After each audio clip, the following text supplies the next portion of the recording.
Hi everyone, কেমন আছেন আপনারা?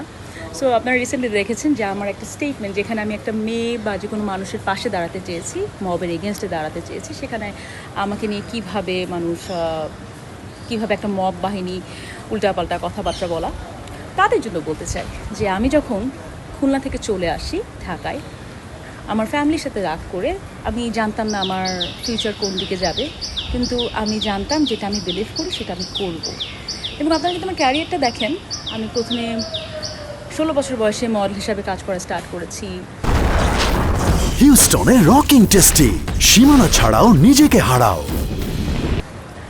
তারপরে বিয়ে শাদী সব কিছু করেছি, বাচ্চাও আছে, এবং তারপরে এখন এসে আমি আইনজীবী হয়েছি। এবং এখন যে সেক্টরে কাজ করছি নিয়মিত, সেখানে মানুষ যেন জাস্টিস পায়, বিশেষ করে মানুষ এবং মেয়েরা যেহেতু হেল্পলেস আমাদের দেশের প্রেক্ষাপট অনেকখানি, তারা যেন জাস্টিস পায় সেই জন্য কাজ করে যাচ্ছি। এবং আপনারা যদি কেউ ভেবে থাকেন মব বাহিনীরা আমাকে দমাতে পারবেন আমার ফেসবুক বা ইনস্টাগ্রাম রিপোর্ট করে, খুবই ভুল কথা, একেবারেই না। আপনারা আমাকে, আমার যতটুকু সাহস ছিল তার থেকে আমাকে সাহস বাড়িয়ে দিলেন আপনারা। সো মনে রাখবেন, আমাকে রিপোর্ট করে কিছুক্ষণের জন্য হয়তো বা আপনারা আমার একটা সোশ্যাল মিডিয়া বা আমার যে ভয়েসটা সেটা অফ করতে পেরেছেন। বাট আমি